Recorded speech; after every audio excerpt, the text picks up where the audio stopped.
Hello, everyone, and welcome. Today, we're going to do something a little different. We're going to follow a story about a woman named Sophie who's on a bit of a mission inside a huge building.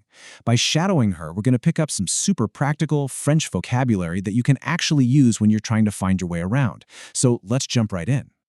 I mean, we've all been there, right? You're in some massive building, staring at a confusing map, and you have absolutely no idea where to go.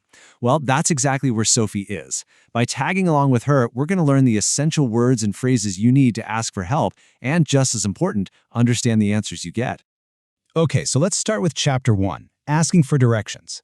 Before Sophie can get anywhere, she first has to figure out how to ask for help. This is step 1, and it's a big one. Let's see how she handles it. So, our story kicks off. Sophie arrive devant un immense édifice. Elle prend l'ascenseur et arrive au rez-de-chaussée. You know, this first sentence really sets the scene, and it is just packed with useful words for when you're arriving somewhere new. Let's pull them apart. So, first up, an édifice. That's just a fancy word for a large, impressive building. She parks in the stationnement, which is the parking lot. Where is it? It's in the sous-sol, the basement. Then, to get upstairs, she takes the ascenseur, that's the elevator, to monter un étage, to go up one floor. See? Pretty straightforward so far. Okay, stop. Now, this right here is absolutely crucial. This trips up so many people. The sentence said she arrived at the rez-de-chaussée. In France and in most of Europe, this is the ground floor, what Americans call the first floor. So what they call the premier étage, or first floor, is what an American would call the second floor. This is a huge point of confusion, so burn this into your brain. Rez-de-chaussée is ground level. Okay, so Sophie is on the ground floor, the rez-de-chaussée. She spots a concierge qui nettoie le sol dans le couloir, a concierge cleaning the floor in the hallway. This looks promising. This could be her chance to finally get some help.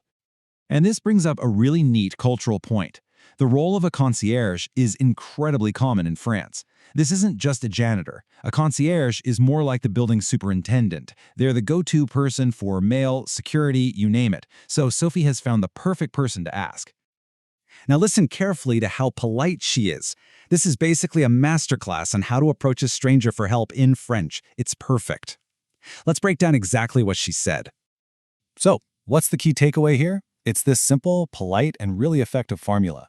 You start with pardon or excusez-moi to get their attention.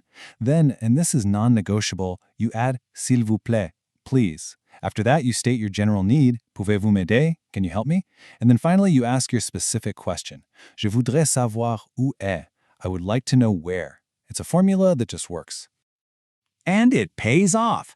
He tells her she needs to go to the premier étage. Now remember, that's the second floor in the US, and that her class is en face de la bibliothèque, across from the library. Sophie says, merci beaucoup, which means thanks a lot. And he replies with, il n'y a pas de quoi, which is a classic way to say you're welcome. All right, let's move on to Chapter 2, exploring the floors. So Sophie has her directions, but as you're about to see, her search is definitely not over yet. So she goes up to the premier étage, the first floor, but all she sees is the cafeteria.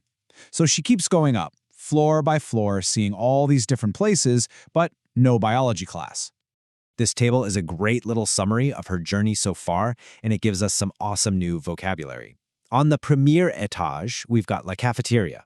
On the deuxième étage, which is the US third floor, she finds a garderie, which is a daycare, and a laboratoire, a lab. The troisième étage has a salle de conférence, and the quatrième is filled with des bureaux, or offices. Okay, she's getting tired now. You can feel it. So she stops a student who's coming out of the toilettes, the restroom. She says, désolé de vous déranger, sorry to bother you. But the student has no idea and apologizes. And this is where we get another key polite phrase from Sophie. This is such an important little distinction to know. You use merci beaucoup when someone actually helps you, like the concierge did. But when someone tries to help you, but they can't, you say merci quand même, literally, thanks all the same, or, as we'd say, thanks anyway. It's a really polite way to acknowledge their effort, even if it didn't work out. And now, Chapter 3. Sophie's changing her strategy. She is heading for the main office, which is perfect for us because it gives us a chance to learn the French words for all the stuff you find on a typical desk. So the new plan, go to the 9th floor to the administration office, also known as the secrétariat. She enters the local, which is a general word for the room or the space.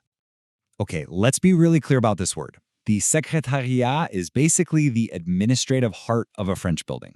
Yeah, it's the secretary's office, but think of it more like the central hub where you go to get official information.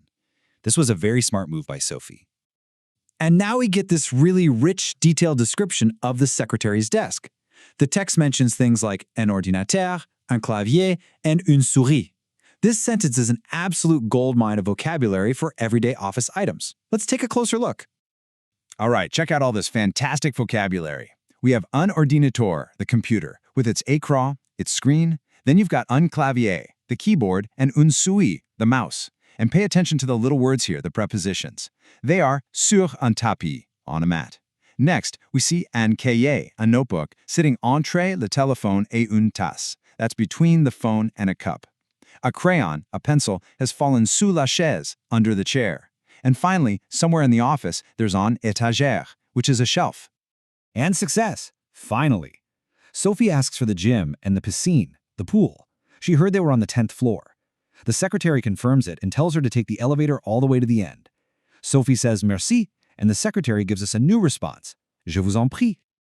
And that brings us to our final short and sweet chapter.